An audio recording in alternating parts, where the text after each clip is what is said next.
Hello అండి. Welcome to mini vlog. ఇదొచ్చేసి Sunday morning mini vlog అనమాట. సో, మనకు పానీపూరి బండి దగ్గర బఠానీ చాట్ దొరుకుతది గదా! సో, అదైతే ప్రిపేర్ చేస్తున్నాను. ఆఫ్టర్‌నూన్‌కు బిర్యానీ చేసుకుందామని జెప్పి, మళ్ళీ టిఫిన్ ఎందుకులే మార్నింగ్ హెవీ అవుతదని జెప్పి, మార్నింగ్ అయితే బఠానీ చాట్ చేసుకోవచ్చు. ఆఫ్టర్‌నూన్ బిర్యానీ తిన్నా హెవీ అవ్వదని జెప్పి బఠానీ అయితే చేస్తున్నాను. దీనికోసం ఏంటంటే ప్యాన్ తీసుకొని కొంచెం ఆయిల్ ఏసుకొని ఆనియన్, టమాటో కొంచెం సాల్ట్ వేసుకుంటే ఏంటంటే తొందరగా మగ్గుతదనమాట. సో, అందుకోసం. ఇక్కడ బఠానీకి కూడా ఏంటంటే గ్రీన్ బఠానీస్ దొరుకుతున్నాయి గదా మనకి బయట. అవేంటంటే ఎక్కువ కలర్ రావడము, సో, వాటర్ అనేసి మొత్తం కలర్ పోతది. సో, అవి టేస్ట్ కూడా అంత బాగుండవనమాట. మనకి వట్టి బఠానీలు వైట్‌వే ప్యాకెట్స్‌లో దొరుకుతాయి కదా! అవి తెచ్చుకుంటే మనకి టేస్ట్ బావుంటది. హెల్త్‌కి కూడా ఇవైతే కొంచెం మంచిదనమాట. ఆ గ్రీన్ పీసులతో పోలిస్తే. మనం ఆల్రెడీ బఠానీస్ అనేవి మామూలుగా కర్రీస్‌లో గానీ, లేదంటే పలావ్స్‌లో కూడా తెచ్చుకుంటాం కదా! ఇంట్లో ఎలానో ఉంటాయి కాబట్టి, సో, మీరు కూడా ఎప్పుడైనా ఇలా ఒకసారి ట్రై చేయండి. ఇంకా నైట్ మనము రేపు చాట్ చేసుకోవాలనుకుంటే నైటే సోక్ చేసుకోవాలనమాట. అలా సోక్ చేసుకుంటే ఇవి మెత్తగా అయిపోతాయి. ఇంకా మనం పానీపూరిలోకి అంటే బఠానీ ఇట్లనే తింటాం కదా!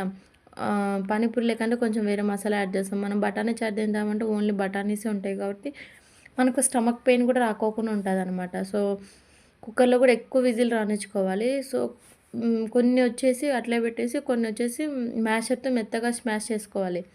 అలా అయితేనే మనకు తినేదానికి కూడా చాలా బావుంటది. కొంచెం తిక్కుగా అనిపిస్తదనమాట పానీపూరి గూడా. సో, అట్లయితేనే బావుంటది. అందుకని కొన్ని మ్యాష్ చేసుకొని, కొన్నయితే అలానే వేసుకుంటున్నాను. ఇంకా లాస్ట్‌లో కొంచెం కొత్తిమీర వేసుకుంటున్నాను. "అక్క కొంచెం కొత్తిమీర అన్నారు, అంతేస్తున్నారే" అంటే, మేము కొంచెం కొత్తిమీర పిచ్చోళ్ళమండి. సో, హెల్త్‌కి గూడా కొత్తిమీర చాలా మంచిది. అందులోనూ ఇంకా కొత్తిమీర ఇందులో ఎక్కువ వేస్తే ఏందంటే, టేస్ట్ కూడా చాలా బావుంటదనమాట. సో, అప్పుడే ఇంకా కొంచెంసేపు బాయిల్ చేద్దాం అనుకునే లోపే గ్యాస్ అయిపోయింది. ఇంకా ఏం చేద్దాం అనుకుంటే, మా ఇంట్లో వచ్చేసి అదే ఇండక్షన్ స్టవ్ ఉందనమాట. సో, దాని మీద కొద్దిసేపు బాయిల్ చేద్దాంలే అనేసి ఇటు సైడ్ అయితే పెట్టాను. మనకి పానీపూరి బండి దగ్గర మనం బఠానీ చాట్ వేసి అందులో కొంచెం లెమను, కొంచెం మిక్చరు అట్లా వేసి ఇస్తాడు కదా! టేస్ట్ చాలా బావుంటది కదా! సో, అలానే మేము కూడా ట్రై చేసామనమాట. అది వేసుకొనేసి లెమన్ ఉండిందనమాట ఇంట్లో. సో, అందుకనే లెమన్ పిండుకున్నాం. మిక్చర్ అయితే లేదు. కార్న్‌ఫ్లేక్స్ అయితే ఉన్నాయనమాట. సో, అయ్యే వేసుకొని తిందాంలే అనేసి వేస్తున్నాము. ఇంకా ఆఫ్టర్‌నూన్ బిర్యానీ చేద్దాం అనుకున్నాను కదా! ఇప్పుడు గ్యాస్ అయిపోయింది. సో, గ్యాస్ వాళ్ళకి కాల్ చేస్తేనేమో ఇక్కడ కూడా లేవన్నా మీరు బుక్ చేసుకోండి అన్నారు.